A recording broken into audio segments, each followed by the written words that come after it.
I'd like to begin to let you know that we'll be having a little interchange back and forth, and I'll be demonstrating some of Bill's solos, etc.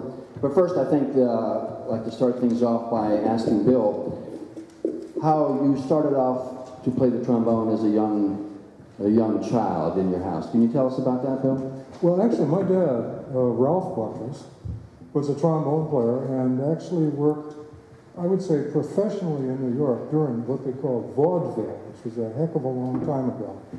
And did a lot of work there. This is long before I was born. The Depression came on, in which everybody lost their money. His father said, "Ralph, get your butt back here to Connecticut. You got to get out of there." And my father, instead of staying there and duking it out, came back up and went home to Chester, Connecticut, where he proceeded to get a job at the White Way Laundry. And that became his job for the rest of his life. And he did little gigs on the side. And I remember as a young man hearing my dad play. He worked as a laundry manager of the State Farm for Women, which was in Connecticut. And they had a Christmas concert every year. And my dad would get up and play one of the Ave Marias and O Holy Night and stuff. And I was probably only about 4 years old. And standing there with these hardened prisoners, some of them have killed people, you know, and they're in tears listening to my dad play. And I'm standing there going, what the hell is that all about? I didn't understand anything of what was going on. Later on I did, you know, because it became obvious that this guy could play the trombone. So I started fooling around with the horns when he was off at work over on the State Farm, and I would mix them all up to be I'd mix a con slide with a King bell, and then a box slide with a Reynolds bell, and I'd mix them all up, and he'd come home and find peanut butter and Bosco all over everything. You know what Bosco is? You know what a comet cleanser is, don't you? Well, it was like that, and the slide was ruined on it, so he broke down and got me a trombone. A Henry Diston. Now, I don't think anybody knows what that is, but they made silverware during the war. That's the Second World War, for anybody who's got a smart remark to make here. And all the horns were made, and the horn was really heavy. It wasn't nice like this one here. And it weighed probably about 24 pounds. And it was writing all over the bell, you know, like Our Country, Love It or Leave It, Mother, you know, all kinds of stuff here. And it had the worst slide in the history of the instrument. Because the guy that owned the horn before, well, actually got the horn because his son, whose horn it was, went into service and lost an arm. And those of you who play the trombone know that you've got to have 2 arms to do this job. There's no way of getting around it. So my dad got this horn, and he had used jeweler's rouge on the slide. And it used to go, and you couldn't use a vibrato, you know, hand vibrato, I say. You had to use fist vibrato. That was the attitude you had to take, because that's what you did. And my fellow students used to look over me and says, "Hey, Watrous, grind me a pound." So that was my first trombone. And the first thing that I learned was to play Warm and Wonderful. That's the first game. You know, and I have talked about that on all of my clinics for a long time now. That really is the most important thing. Did your father play Warm and Wonderful? Is that where you first heard that sound? Yes. Well, he didn't say like... My father didn't play jazz. He played razzmatazz, which is different, you know. Jazz from my dad goes... You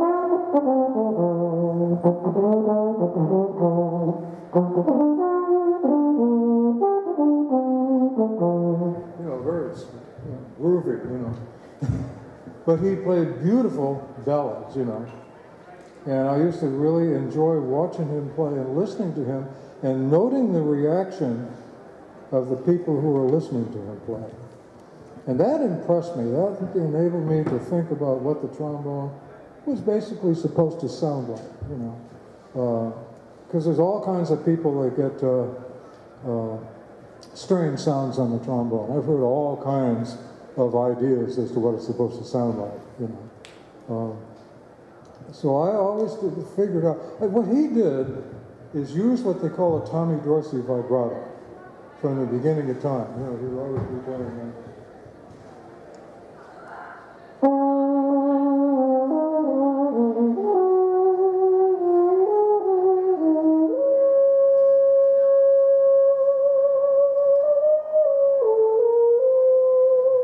You know, very fast, almost like Tommy. And if you watch Tommy play, his vibrato is immediately right on the money all the time.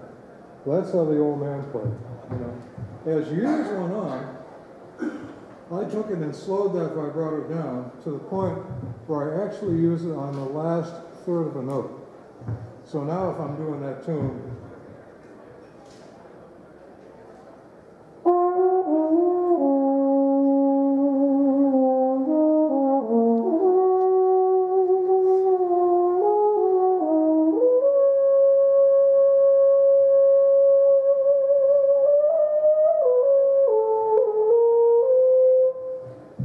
hell of a key, right?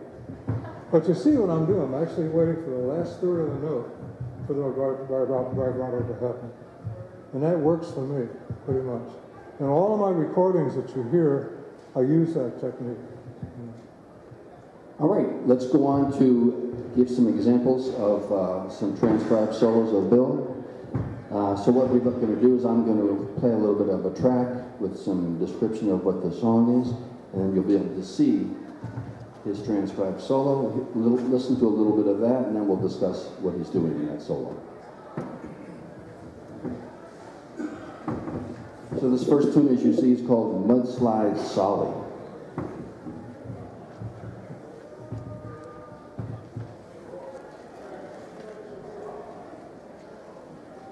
Play some bebop. You know, in looking at the transcriptions, the way Bill weaves in and out of the chord progressions, choosing notes above and below the diatonic scale to create this weaving effect is very unique. And of course, Bill is a master at this technique at any tempo. Let's give a listen to Bill's solo on Mudslide Solly to hear his weaving, as I call it. And this is from an album titled Lazur that was released on Famous Store Records around 1980.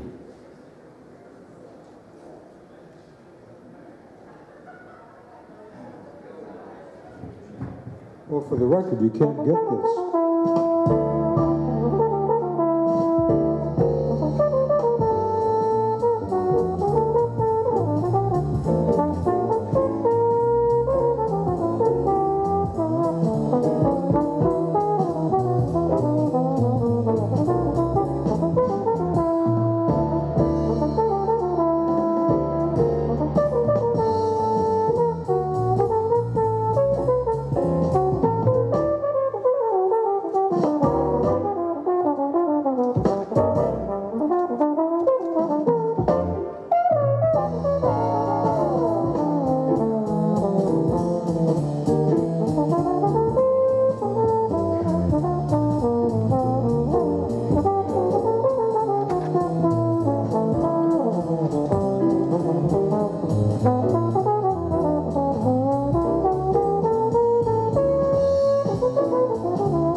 So when I first started working with Bill on doing some of these things, the idea how he kind of weaves in and out of the changes, I mean, obviously a lot of jazz players can do that, but nobody does it like this guy, right? So can you talk about that whole weaving thing you do, man? The weaver.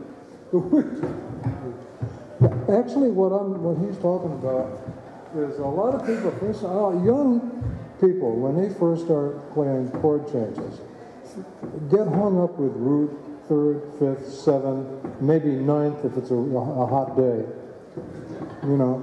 But what is forgotten in there is all of the tones in between.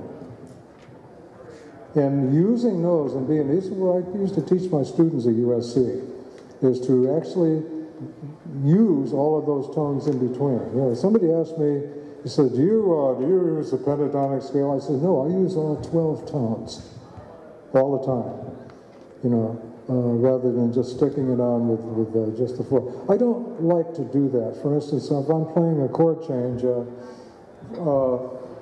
any change, I like, for instance, that tune that we just listened to is in D minor, most of it, you know, instead of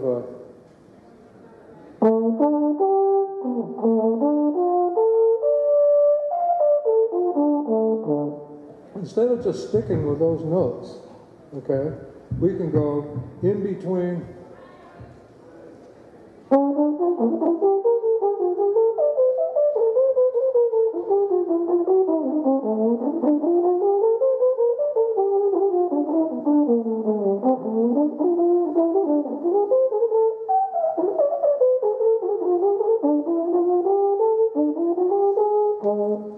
You know, you can use all of those tones moving from place to place.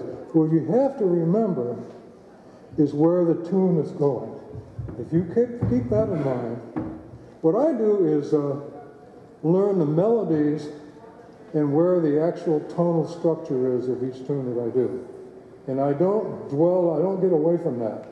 I stay in there and work with all of that at all times. You know. And that makes it easier. I've told, somebody asked me again, said, oh, do you know, I told you, do you use the pentatonic scale? I said, no, I use all 12 tones. And they're all there, you may as well use them, okay? And how you use them, that's up to you. Yeah. How about we talk about a ballad? There's a tune here I'd like to show you and let you listen to called Sweet Face. And I think nobody gets the essence out of a ballad but Bill. This, by the way, is my wife, Mary Ann. That's Sweet Face. It's a nickname I gave her a lot of years ago. You know. She still keeps it. You know. She doesn't hit me anymore. I like that. This beautiful performance of Bill's composition, Sweet Face, is an example of one of the things he can do so well, and that is wring every ounce of sweetness and good taste out of a song. Focusing on the upper range of the trombone, he just doesn't get much better than this. Let's listen to Sweet Face from the CD Mad to the Bone with the Rob Stoneback Big Band. This CD is available on Stonequake Records.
You know, I didn't actually have, I was on a plane coming home from some devilish place that I was at, and the tune sort of came to me while I was on that plane. And it was about a 3-hour plane ride, and I didn't have a pencil or anything to write it down. I mean, it really just, you've heard about this happening.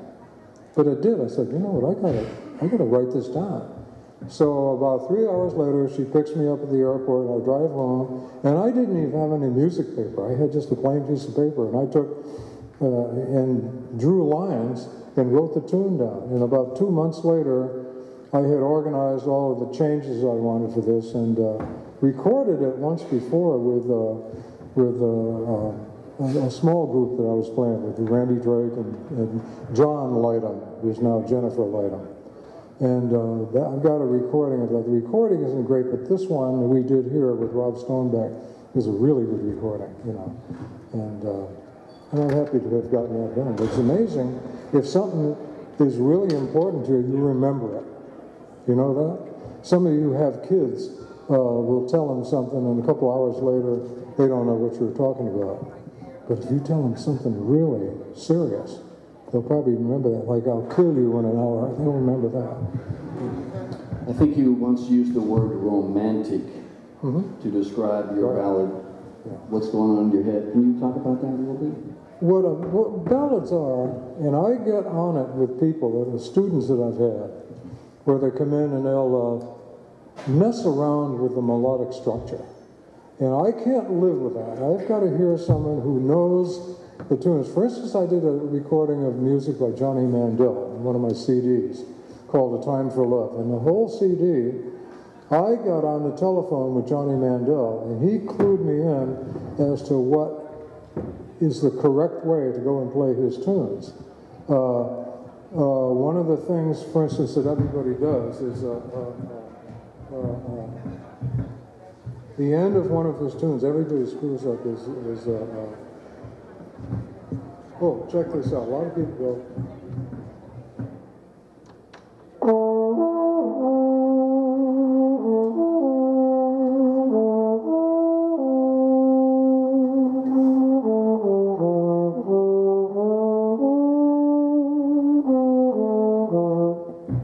That is wrong. So if you're playing Emily that way, there's just only one note that's wrong. It's not da da da da.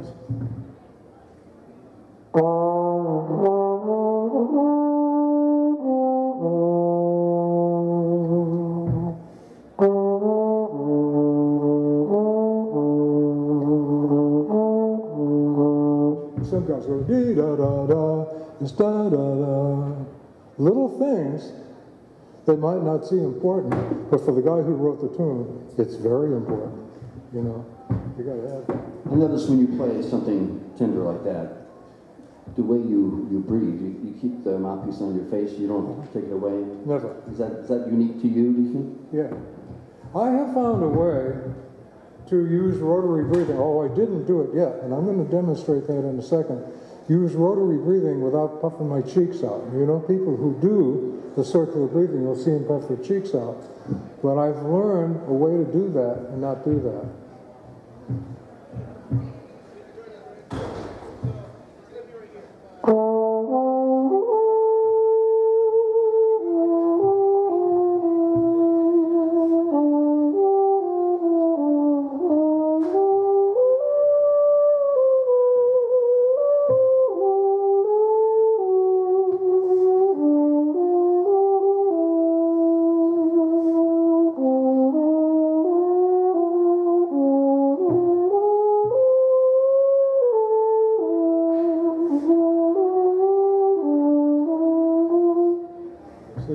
You can't see it happening here, but what I've done is open my throat up wide, and I take the air in there and move it back up.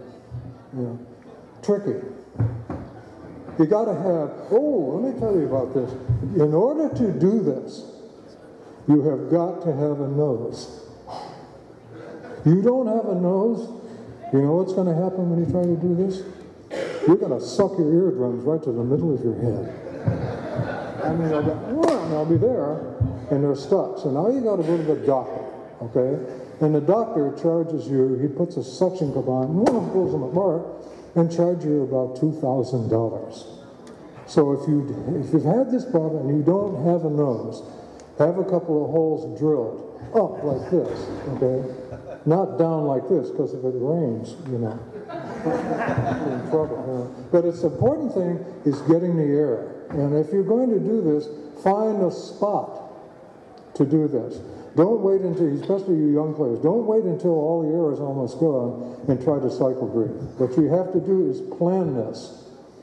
And it's one of the few things that I do plan. So I'm going to do this. I'm going to know about it 50% ahead of time. Anything past that is la-la land. You're not going to get anywhere with it at all. All right, we're going to move on to a bop tune that Bill composed. It's called You Nut, but it's kind of based on the Miles tune So What, with just 2 minor chord changes. So let's see how he can work some magic with 2 changes.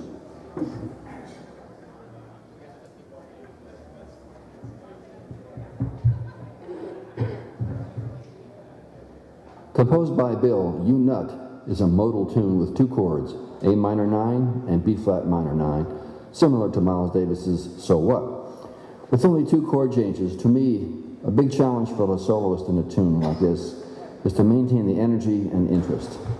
I think Bill uses his range, chromatic patterns, along with harmonic and rhythmic tension and release as techniques to keep the listener's interest, and I think he succeeds very well. This is great solo development. The first chorus begins nice and relaxed, using 8th note patterns and a few rhythmic patterns that Bill develops. Notice the chromatic sequence in measures 29 and 30. This is classic Watrous.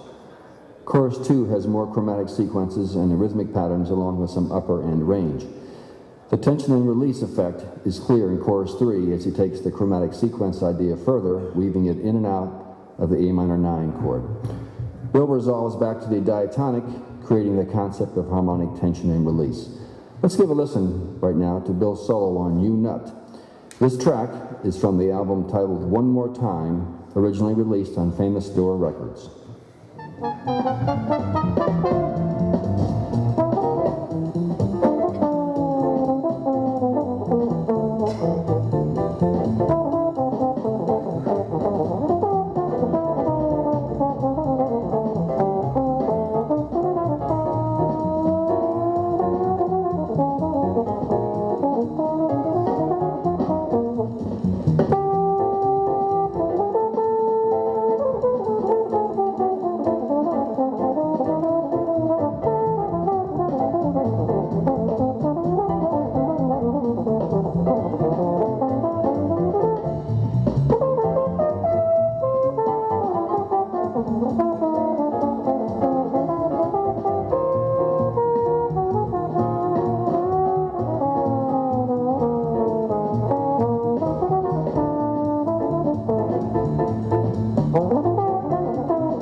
If you are someone who improvises, you know it's a lot of fun to play minor chords. And you know, when you play like 4 or 5 chords, it's okay, and then all of a sudden you might be running low on ideas, but how do you do it? How do you maintain the brilliant sense of time and the interest and the energy that you move forward with? How do you do it? What's the trick? Well, I'm trying to create melodies over melodies, and this is very hard to do on a modal situation.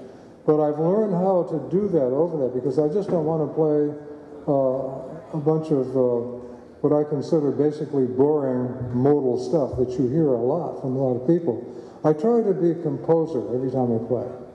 And if I, you know, and frankly, somebody might say, too many notes, Your Majesty, you know, which they might say. But I frankly don't care, you know, because I want to play what I feel and what I hear, you know. And I think if I can pull that off, I'm ahead of the game, you know. Because in playing modal tunes, you really have that scale, don't you? That you're dealing with, and you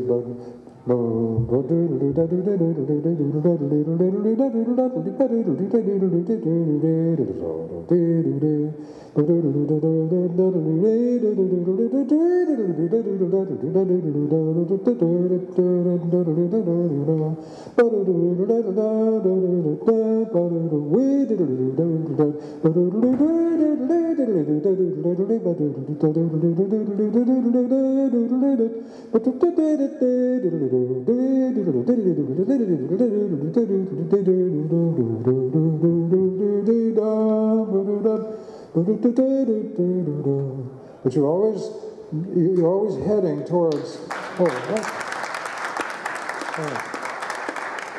I love to do that. I'm about ready to do a vocal album right now, in which I've picked out a whole bunch of things that I want to do, you know.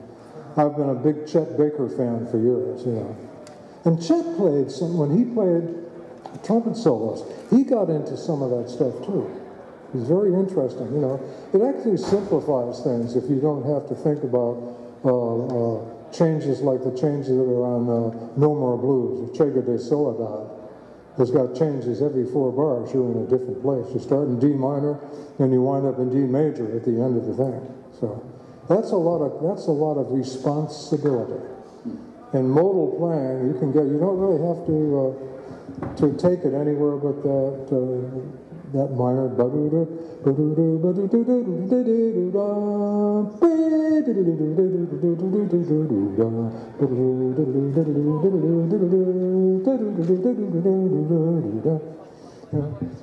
Little pentatonic madness. It makes it sound so easy. I'd like to do another example that's about a ballad. And this one is not an actual tune, it's a cadenza. And at the end of the cadenza, he does a little multiphonic. So check this one out, too.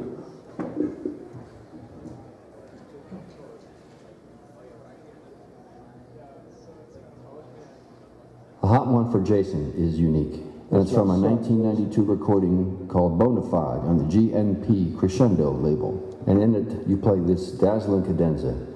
You demonstrate not only your unbelievable range, but the multiphonic effect with singing and playing a tune or chord. This transcription is written out of tempo to reflect the fact that there is no fixed time in a cadenza. The rhythms are grouped to reflect the various passages and thematic material. And how about that octave rip up to double high C?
Now,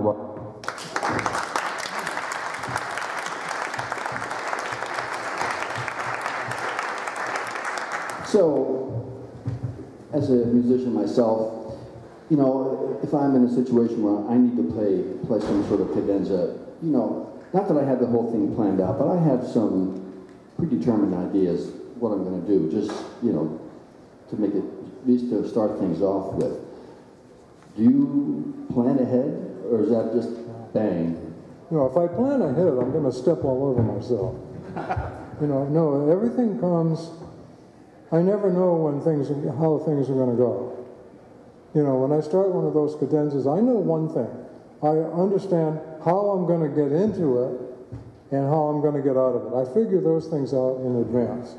I know, for instance, where I'm going to get in. I know that we were going to the key of C, which meant I was going to play a G7 when I got through, and that's exactly what I did.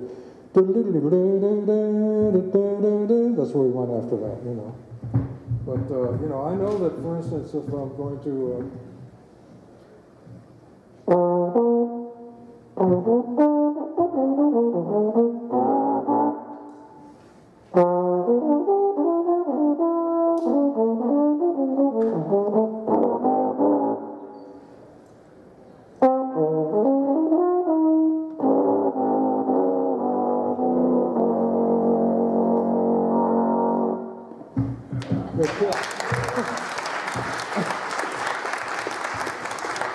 That stuff is tough on the throat. You know, you will feel it then when you're trying to play those things and you know, together, singing and playing to the same one. You almost have to borrow from Peter to pay Paul. In other words, if you're playing too loud, you can't match your voice to it. You know, so I have to be very careful about getting into that. If I get into it and I'm playing too loud, my voice goes right out of the park immediately. Another one that's weird is playing unison with yourself, which I've done a couple of times, which is equally difficult to do because it often doesn't work. You know.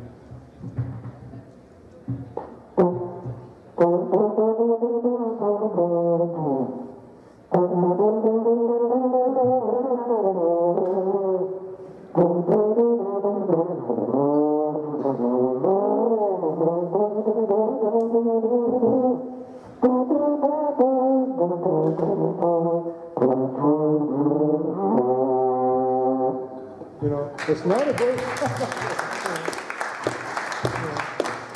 You just have to be listening constantly in order to stay in tune to yourself. There's one exercise that I did one time, and I've done it a couple of other times, to demonstrate what happens when you're out of tune. I'm going to play an A natural, a low A, and I'm going to sing an A chromatic scale all the way down to that. And as I get closer to the tonic note, you're going to feel beats going like this. Because you're not, until you get in tune, those beats will do this. And when you're tuning up, if you're playing and you're playing with someone in the section and you hear those beats, say, somebody's wrong. Okay, so as I get closer to it, I should, if the Lord is with me, it'll line in a nice dead unison.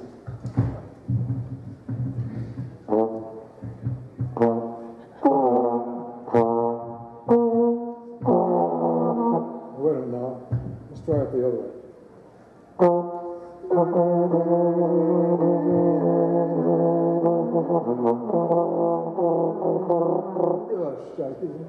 Let's try another. I know this is a disaster.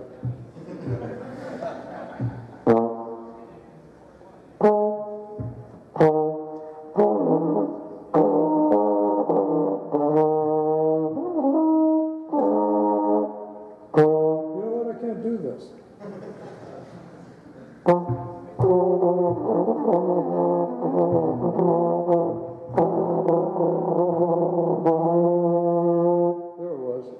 As a guy, it finally locked in, but tears the voice up terribly. Don't do that. God help me. I'd like to do one more quick tune and then a quick Q&A if you have some questions for Bill. And then Bill's going to play a little bit at the very end. And then I'm going to ask you to pass these sign-up sheets, and we'll have a little drawing for a raffle for a couple of these books, all right? So this next tune is one that I think is a great example of Bill's incredible time.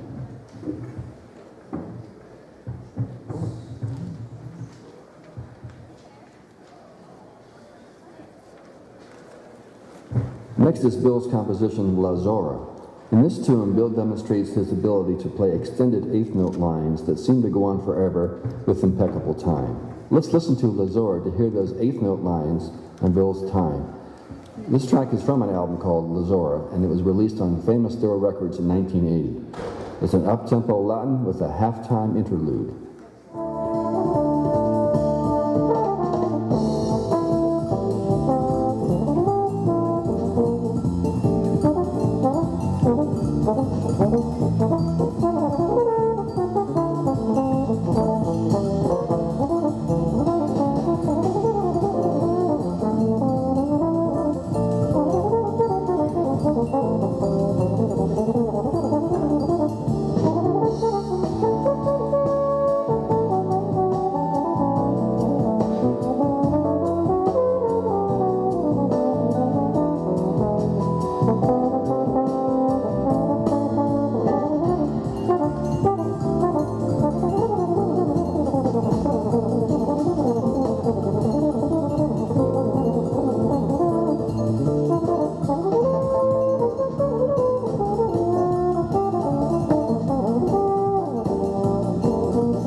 My question is, do you practice with a metronome? No, actually I don't. Oh. What I do is I use the Jamie Aebersols a lot. And I recommend them to everybody. You know, I've got the entire collection, everything, you know. And there's one of them in there called Burnham. And I will go through a couple of the tunes on there, and some of them are got tempo right there. It's an absolutely outrageous tempo. One way. Oh,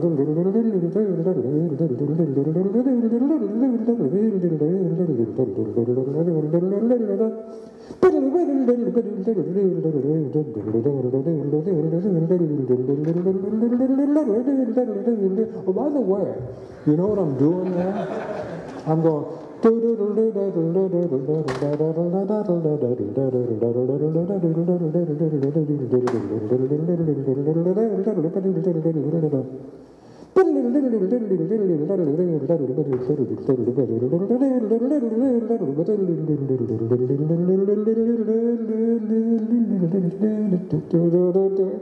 That's what's going on.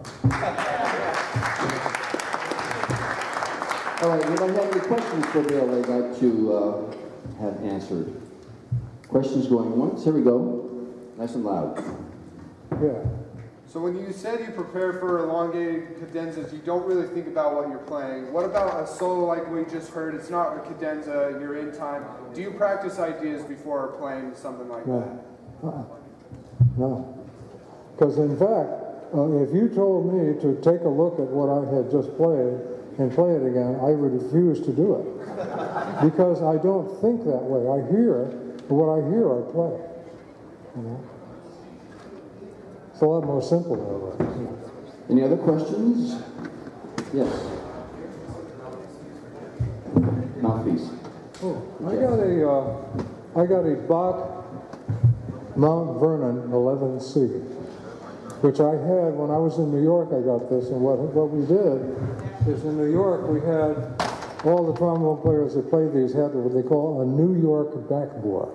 Don't ask me what it is because I can't tell you, but I know that they open it up from here down to here. It's still just a standard, what they call a C drill opening.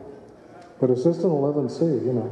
And I've got 3 of these, and some of them are in a little better shape, gold plating-wise than this. But I'm scared to change, so I keep this one. Okay? Anything else? Any other questions? Yes, Right, sir. right there. Talk about using vibrato with the Latin ballad. Uh-huh. You calm down with it. You don't overdo it with a Latin ballad, really. However, it's, you know, when you think about it, music is music, regardless of what it is. What ballad, for instance, you were thinking about? Oh, yeah, I did that on one of my CDs.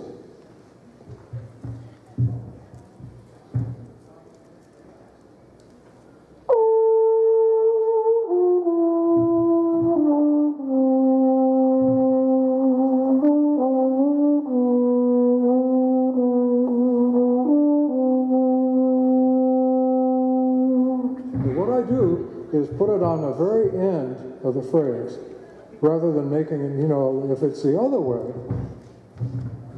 then it's done.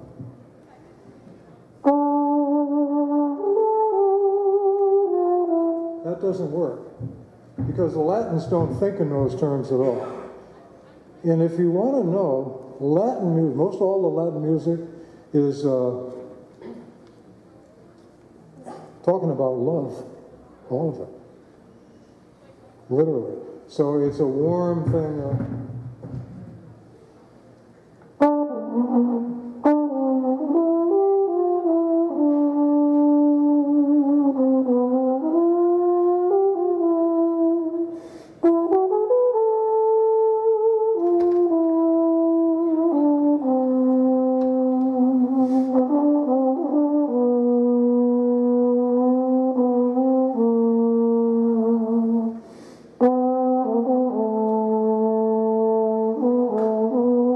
That part of that tune kills me right there. It's just so warm and, you know, I love Joe Beam. And I had the pleasure of performing with him and recording with him a bunch of times. I saw him get up. Remember, you know who Creed Taylor is? Yeah. Producer? Well, we were doing a recording of Rudy Van Gelder's in New Jersey, right across the river. And what happened was Van Gelder, he used to do all of his stuff with a pair of rubber gloves on. And Creed Taylor, he came out. We did a take of one of Joe Beam's tunes, and Creed made him do 5 takes on this. Finally, at the end of the 5th take, he walks out of the booth looking at Creed with this look. And Joe Beam says, "Stop looking at me like that, Creed Taylor, or I'll sock you in your goddamn face." And Creed turned around and walked right back to the booth. Okay, next tune, you know. That was the end of that, you know. So I loved that. That's just a nice experience to have. My warm-up and practice, it's all just simply long tones stuff. So I'll just basically...